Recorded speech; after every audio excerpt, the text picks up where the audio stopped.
Welcome to CMO Confidential, the podcast that takes you inside the drama, decisions, and choices that go with being the head of marketing. Hosted by five-time CMO Mike Linton. Welcome marketers, advertisers, and those who love them to Chief Marketing Officer Confidential. CMO Confidential is a program that takes you inside the drama, the decisions, and the politics that go with being the head of marketing at any company in what is one of the most scrutinized jobs in the executive suite. I'm Mike Linton, the former Chief Marketing Officer of Best Buy, eBay, Farmers Insurance, and Ancestry.com, here today with my guest, Rob Chesnut. Today's topic, protecting your business integrity, advice from a former General Counsel and Chief Ethics Officer. Rob has had numerous positions that make him an expert on reputation and integrity, including General Counsel stints at Airbnb and Chegg. He was the head of Trust and Safety at eBay and spent 10 years as an assistant U.S. attorney in Virginia. He also wrote a book called Intentional Integrity, which talks a lot about business leadership and choices and also integrity. Full disclosure, Rob and I worked together at eBay, and I really admired how he and his team managed in what was a super challenging environment from pretty much all sides. Welcome, Rob. Mike, thanks for having me. Good to see you. Nice to see you. First question. Hey, why don't you just give our listeners a brief overview of what you really mean by integrity? Because that's a word with a lot of potential definition. Well, yeah, integrity is an interesting concept, and it's about doing the right thing. But doing the right thing is different depending on your background, your culture, your religion, your upbringing, and the like. So we've all got our own concept of what integrity means. But I think, look, operating with integrity is sort of figuring that out for yourself, defining it for yourself, and then making choices that are consistent with that definition of integrity. It's interesting, Mike. You don't have to be perfect to have integrity. It's not about someone who never makes a mistake, because we all make mistakes. We're all human. So I think operating with integrity means a recognition that you're not always going to get it perfect. You're going to slip. You're going to make mistakes. But it is about having the self-awareness to realize when you have made that mistake and then recommitting to get back on track again. So let's talk a little bit more about this, because I think every company and every employee, or most of them, actually believes they have integrity and that they act with integrity. And the way you've just defined integrity, it's still kind of, you got to figure it out on your own. Tell us, how does a company even grapple with this? And then while you're on that, is integrity a situational or variable thing, or is it a fixed thing? That's a lot of questions. So there's a lot of questions, Mike. Yeah, I loaded that up with like 6 questions. One. You're going to go take a break. I'm going to talk. I'm going to go get a coffee, and you answer this one. Integrity in business. Look, we all think we've got integrity. Everybody thinks that they're a good person. Companies have to grapple with this because you want diversity in a company, right? Diversity is critical to make good business decisions. You need people from different backgrounds, different cultures. That does mean that not everyone is going to agree within a company on what integrity exactly may mean. Right. That's why I think it's important for companies to define what they stand for. What do you stand for? What do you exist for as a company? If it's just to make money, I don't think you're going to be as successful as you could be. Every company needs to define why they're good for the world, why they exist. Because, look, employees want more than a paycheck. Employees want to work at a place that changes the world. They want to make a difference and have a positive impact on the world. And consumers want to do business with companies that have values aligned with their own. So, look, I think for companies, it's up to the CEO and the board, working with the executive team to define that mission, to define why you exist, what you stand for, and then make decisions as best you can consistent with that mission. As diverse as your employee base may be and as diverse as your customer base may be, hopefully everyone's aligned on those values. So the one thing everybody in your company, all the employees ought to be agreeing on is what your company's mission is, and it's good for the world. Can you give us a good example of that from one of the companies Sure. you've either worked with or one of the ones in your book? Yeah. Let's take Airbnb. I mean, look, when I first saw Airbnb, I thought, well, I get Airbnb. Airbnb is about efficiently using an underutilized resource, an empty room, an empty apartment, and the like. I got there, though, and found that it was really something quite different. I spent time with Brian Chesky, the founder, CEO, right up front. And it was about, Airbnb is about connecting people. And let me tell you a story, Mike, around an interesting, sort of ethical circumstance that came up at the company that illustrates the mission. When my first month at the company, we started getting reports online of discrimination against guests of color, right? And guests of color were reporting that they were having a tough time getting accepted on Airbnb because of the color of their skin. Wow. And it gained steam, it gained momentum. There was a hashtag Airbnb while black. And, as a company, we started looking at this, and it didn't want to believe it, to be honest with you, at first. And then as we started looking at the data more, we realized that, there was something there to this. And whether it was intentional on the part of some host, or in many cases, I think some hosts may have unintentionally had a subconscious bias toward people that look like themselves, there was some discrimination. So, Mike, I went off I was the general counsel. So I went off and did what any good general counsel would do, right? I started doing my legal research. Of course you did. All right. Is Airbnb legally responsible if some of its hosts are biased, unconscious or consciously? Is Airbnb subject to housing discrimination laws? As a marketplace, what is our liability? And those hosts are contractors too, right? Yeah. They're not.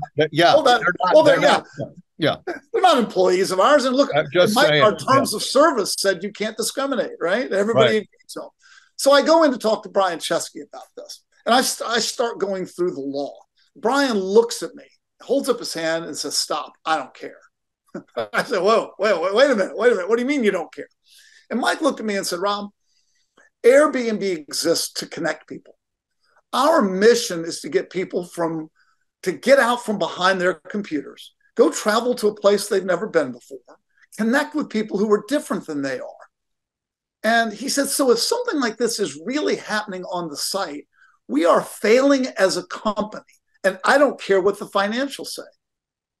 See, he said, you go off and deal with the legal stuff, but we are going to fix this because we have to. So how did you fix it? That's a journey, right? Because in part, you're looking at, there's discrimination everywhere. Human beings, whether it's conscious or not, are naturally biased toward people who are like themselves. So, we did what any company would do. We put together a group, task force, and we brought some folks in from outside the company because we thought we needed help. I think one reason this existed at Airbnb was, we weren't as diverse as we needed to be on our board and in our executive team. So we brought in Laura Murphy, for example. She ran the NAACP Washington, D.C. office. She helped us, Eric Holder. And we started exploring the concept of discrimination. Well, one thing we did was we said, look, we're going to make everybody stop and take a pledge. And it's not going to be buried behind some click agreement. We're actually going to put it right up front. And everybody who comes to the site to use it is going to have to agree to a non-discrimination pledge. I will accept all, regardless of the color of their skin, their religion, their race, and the like. And we lost about 1.5% of our user base in a month, just because some people wouldn't agree to that pledge. And Brian said, I don't care. And then what we did was we took pictures off. So you couldn't see the picture of the person who you were making a decision on about whether to accept. And we just gave you the first name. So so I'm assuming the problem is much fixed, or. Well, it's a lot better, Mike. But you know what's interesting? Never fixed. Yeah. It's never fixed. In fact, I spoke to some users of color who didn't like the change. And I said, well, why? And they said, you know what? As a person of color, I want the host to know that I'm a minority, because I don't want to show up at someone's door and have them open it and look at me and not want me to be there and be unwelcoming. So to be honest with you, Mike, there was controversy around this because some people are like, well, I shouldn't have to hide my name or my picture. I get this, because there's never a decision like this that doesn't have conflict in it, no matter what. And then we haven't even talked about the fiduciary impact of some of these. But can I pile on this one? And since a lot of our listeners are marketers or ad agencies, write the marketers and agencies into this discussion. Like how we talked about integrity, we talked about the example.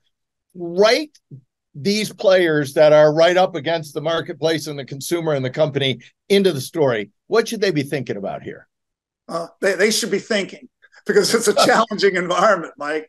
Again, everybody's got their own definition of what integrity means. And as a marketer, of course, you want to take your product and you want everybody to use it. So you're trying to get the widest possible audience, but recognizing that some people might not be aligned with your mission. Some people, might be turned off by the way that you portray yourself. And first, we could see that at Airbnb a bit, right? Airbnb took stands that not everybody loved, and we were okay with that. But in some cases, look, take Bud Light, for example, right? Bud Light wanted to be as broad as possible in its marketing, but that can backfire on you if you end up appealing or intentionally reaching out or appealing to a particular group that may be offensive to another group. And everyone thinks they've got integrity, and feelings are strong in this regard. Disney has certainly struggled in Florida, in the same area, because Disney took a stand that was important to the company. And that stand was directly contrary to the politics in the state of Florida and the governor of Florida. And so, look, it's a challenging world in marketing, because people respond to values-oriented advertising as long as those values are consistent with their own. Right. We had a show on this where a business professor, Kim Whitler, was talking about it and said, unless it's really core to your company, you shouldn't be doing it, because it's an asymmetrical risk. And if you haven't thought it through, you should not be doing it. You got to think it through, Mike, and you got to define your mission. I'll take a position that is the corollary of that view, and that is, if it's important to your mission and core to your mission, you must take it. I agree. Even if there's a short-term hit. Like Airbnb took a short-term hit for its strong stance against discrimination. Airbnb did one of the great Super Bowl ads of all time. Your listeners should go look at it. It was a 30-second ad around belonging and acceptance. And the ad didn't have a word in it. And it only had the Airbnb logo appear briefly at the end, but it highlighted and doubled down on this idea of belonging and acceptance being core. So I think it's understand that essence of your company, double down on that, because you have no choice. That is why you exist as a company. When you start getting outside that core, for example, should Airbnb be taking a stand on gun control? Probably not. Probably not. Yeah. It's probably right. It's not a critical core to its mission. But if it's critical and core to your mission, you must do it, even if there's a short-term hit. Because I'll tell you, Mike, even though there was a short-term hit for Airbnb, I think all firmly believe that in the long run, it was the right move, even financially, for the company. Because it's foundational. It's foundational. It's totally foundational. And I think a lot of people really respected the company for doing it. Hey, so if I'm the marketer or the agency here, is my responsibility to be on point for this, or is my responsibility to be informing the company of what is happening in the market and where my consumers are? It depends on the company. I'm company. just calling my general counsel immediately whenever I want on anything. You don't want the lawyers. That we know you like the advertising, of course, we're calling you. You don't want your lawyers making these decisions. I think as the marketer, what you've got to do is you've got to ask the questions and make sure you understand what the company stands for. And maybe the company hasn't thought it through in a while. Maybe its mission is bland. It doesn't really speak to the heart of the company. And maybe the marketer's got to say, look, if you want me to be able to market you effectively, you need to understand you. And then when you understand you, I have to understand you so that I can do the best job in marketing you to the world. I'm going to give you a double question on this. So if I'm the marketer and I think my belief is odds with company, what do I do? And the second part of this is because you get a lot of different players and a lot of different things, and you can say maybe that has happened in some companies. We already talked about if I think the company is virtue signaling versus actually backing its mission, what do I do? Well, if you're in-house, you're probably working at the wrong place. Okay. Right? If you're a chief marketing officer for a company, hopefully you are working at a place whose values are aligned with your own values. And like other employees at the company, you want to make a difference. You want to work for a place that is sincere about its values and its place in the world. So as a chief marketing officer, I think you either have to push and talk about not virtues, not just signaling, but really meaning it. And if you're an outside firm, again, this is part of the vetting process and the hiring process of getting your outside marketing agency. You want an agency that's bought in, and the agency should be looking for a company that works and operates consistent with its own values. It'll be a more effective relationship. Okay, I have to go and to ask you about the PGA live, the golf merger and brands advertising there and the safety issue and the integrity and ethics issue all wrapped up in that. I can't possibly not let our listeners hear from you on that. What a mess. And I think this one is so difficult and so challenging because of the amount of money involved, right? Yeah. When there's so much money on the one side, in this case, it can really force another organization to make decisions maybe it doesn't want to do. From everything I've read, I'm not sure the PGA wanted. I'm sure they did not. Right, but they had no choice, right? Right. When you are a nonprofit, the way that the PGA Tour is, right, and you have a limited bankroll, and you are facing litigation on multiple fronts from really one of the wealthiest organizations in the world, right? And that is, the Saudi fund, right. You may not have a choice simply because the amount you would have to literally go out of existence in order to stand by your values. So the world, that I think it's a very unusual situation, Mike, but there are certainly times where the world may push you to change what you stand for, or it may force you to do something you don't want to do, and you may have no choice because the only alternative is to go out of business. That's interesting because that's where the fiduciary and the core business is running up against the values in a way you are going to have to pick. Yeah. And, that's interesting. That is a very interesting concept. So, and now knocking on the door, right? We have to now go to social media and talk about that. And now social media has always been hot. Now you're throwing in AI and the political situation with TikTok. Tell our listeners how they should be thinking about this and how they should be just practicing for what this is going to be. Well, taking just a brief step back, the world we live in online is really all about getting our eyeballs, and everybody wants to get another minute of our attention. We want to get another click, and therefore, social media sites in particular, but all sorts of sites, are presenting us with things that they know are going to appeal to us. Yeah. They've learned they know what we like. They know what we click on. And That's so we know all our listeners wanted to see a general counsel interview. So yeah. here it is. Oh yeah, here it is. That's right. This is the clicks you're going to get for this one, right?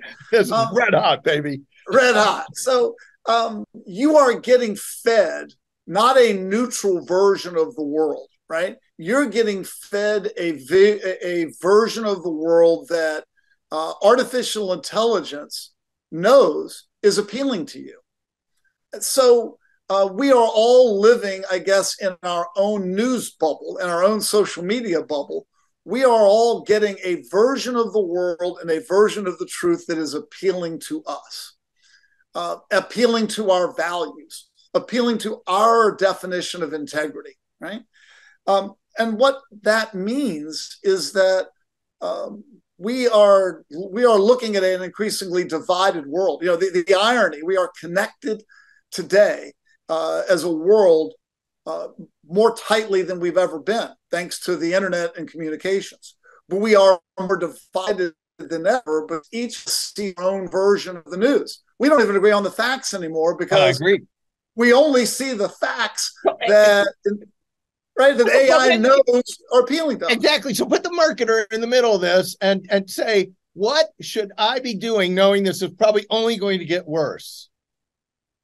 Yes. Realize that we live in this sort of a divided world. I think just having an understanding of that is important. People don't fully appreciate the fact that they are being fed a version of news and a version of the world that is very different than what other people are being fed. And what the consequences are for society and what the consequences are really, I think, for marketing your products. People aren't, when I was growing up, Mike, look, there was three news stations, one newspaper. I'm not going to date myself by agreeing with you. You've heard of Walter Cronkite. I'm sure you never saw Walter Cronkite. You can go ahead with this. Yeah. Right. But we all had a common denominator. We all had a common vision of the world. Today, Mike, we are all our own news station. I carry my camera crew with me in the palm of my hand, right? Wherever I go, it's called my cell phone. And this world, that means the level of transparency is incredible. There are no secrets. You know, integrity used to be doing the right thing even when no one's watching. Now everyone's watching everything. So let's go into a story from this, because what this says is you're going to have to accept the world as it is, which everyone has their own news and everything's pretty much public sooner or later, most likely sooner. Tell us what's the most interesting ethical debate, because here comes the ethics thing right down the road that you could talk about on the air. Let's talk about something, Mike, that'll appeal to marketers. And that is in the face of, in this new world where I think integrity is more important than ever, because look, transparency, stuff doesn't get swept under the rug anymore. Yeah. Now, companies are pushed to operate with integrity more than ever. It's not just about making money. And so, look, if employees don't like what's going on in the company, what are they going to do? They're going to start blogging. They're going to publish it. They're going to publish it, right? Susan Fowler, what her single blog post completely altered the course of Uber. Yes. If they don't like it, they're going to print out everything, or they're going to copy it onto a disk or download it somewhere, and they're going to take it to Congress. So in this new world, in this there's an incredible level of transparency that's we have the Facebook papers too. Yeah, the Facebook paper. Sure. Yeah. This level of transparency, Mike, is something that's never existed before. And so the pressure is more and more on companies to do the right thing as defined by someone. Marketers are going to be under a lot of pressure. And in fact, we've already seen this in this new world, right? One area that we're seeing now is like auto renewals, for example. Right. The Federal Trade Commission is cracking down on auto renewal of subscriptions, which, by the way, is going to have significant consequences for business. Huge. A lot of people are paying no attention to that. As soon as you get a chance, you're going to not subscribe. No idea, right? They don't even know what they're subscribing to anymore, and businesses are making money from that. And the marketers are going to be pushed look, marketers were pushed when it came to use of data and email, right? Yeah. In the early days, you were automatically put on an email list, whether you like it or not. And trying to get off of that email list, good luck. Now there's a single unsubscribe button. Now you can't be auto added to these. Or you know what it is? Push unsubscribe and we'll sell your data to everyone. That's right. So, Mike, I think you're going to see more of this. I think the government regulators, and by the way, your own employees, aren't going to like some of these on the edge techniques that will increase revenue this month or this year. But look, I call it dirty money. The money that you make from auto subscribing people who aren't using your product at all, it's dirty in that it is short term and will ultimately hurt your brand. And it will be part of a movement the other way that will make your life tougher in the long run. So I agree. Understand where the world is moving. Well, don't take advantage of your consumers because you can. That's exactly right. Because it will come. It will bounce back. It'll come back and it'll hit you. So we're running up against time, and I know you have a lot of funny stories. I know you have a lot of funny stories where choices came or situations were unheard of when they came. Tell us the funniest story you can tell on air. Well, Mike, because you and I both came from eBay, I'll pick an eBay story. One of the interesting jobs that I had at eBay was ultimately I was the person responsible for deciding whether we should allow an item on eBay. Now, when I first came to eBay, there was a philosophy from our founder, Piero Midiar, that if it's legal, we're going to sell it. If it's legal, we allow it. Now, there was a lot of cloudiness even there because, what's legal when you're selling an item from one country to another or from one state to another was challenging. But even getting through that, we started getting pushed on this. And I'll never forget one day, I got a call from the customer support group. We had these meetings called gray item meetings, items that were hitting customer support that were causing controversy, and we would go through them. And one day, one of the calls came in, and it was for an item from someone who had gone to the Vatican and had gotten communion from the Pope. And instead of taking the wafer and putting it in their mouth and eating it like you're supposed to do it, this person had taken the wafer and slid it into their pocket. And of course, went out and put it on eBay as a wafer blessed by the Pope that you could now bid on eBay. And look, and Mike, this is illustrative of the challenges when you're a single person making a decision on this. You don't know everything. I wasn't Catholic, so I'm still not Catholic, and so I didn't appreciate this. My view was the Pope gave it to him. He can do whatever he wants to do with it. It's certainly legal. There's no law against it. Let him sell it, right? So the bidding started going up, up, up. The item started getting a lot of attention. The Catholic Church reached out and initiated a boycott, a global boycott against eBay, because in the Catholic Church's eyes, we were selling the body of Christ. It was literally the body of Christ. And that really forced us to start taking a tough look at items that were legal, but offensive to a number of people. Items like a painting from prison by someone who was a convicted serial killer. Should we be selling that sort of thing? And I think it really, things like that, we ultimately decided that we would not sell the wafer, and we took it down, and we devised a policy against items that were raising money from serial killers and the like. World War II Nazi memorabilia was one that came up, and should we sell these as historic relics, or are they so offensive due to their past that we should stop selling those? And ultimately, we made a decision to stop selling those as well. So I am 100% certain we could do an entire show on hilarious stories from eBay, because I know you haven't put all of them up there. Because I'm saving it. I want you to invite me back, Mike. I'm saving some for next time. I do remember when I was at Best Buy watching eBay, because you got so much PR from that stuff, where on the one of the USA editions had the toasted cheese sandwich that looked like the Pope or something. Virgin Mary, the Virgin Mary grilled cheese. Virgin Mary, that was it. And I'm like, these people are getting press off of a toasted cheese sandwich, and we are selling like thousands of TVs and computers, and we can't get this kind of press. They're feeding us with a toasted cheese. Yeah. And anyways, that's a great story. We're out of time, but I'm sure we'd love to have you back. Thank you, Rob, and thanks to everyone for listening to CMO Confidential. Look for more of our shows on Evergreen, Spotify, Apple Podcasts, and YouTube, which include a data scientist turns investor talks about technology, an experienced CEO talks about marketing measurement and the future, and a top B school professor shares research on brands taking a stand on social and political issues. Thank you, Rob, for joining us. And hey, all you marketers, be safe out there. This is Mike Linton signing off for CMO Confidential. Today's episode of CMO Confidential is brought to you by CMOcoaches.com. Are you a current or aspiring chief marketing officer looking to take your career to the next level? You should work with a CMO coach. CMO coaches are former CMOs who are nationally certified coaches.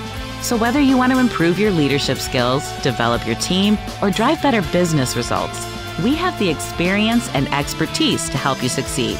To learn more, visit us at CMOcoaches.com.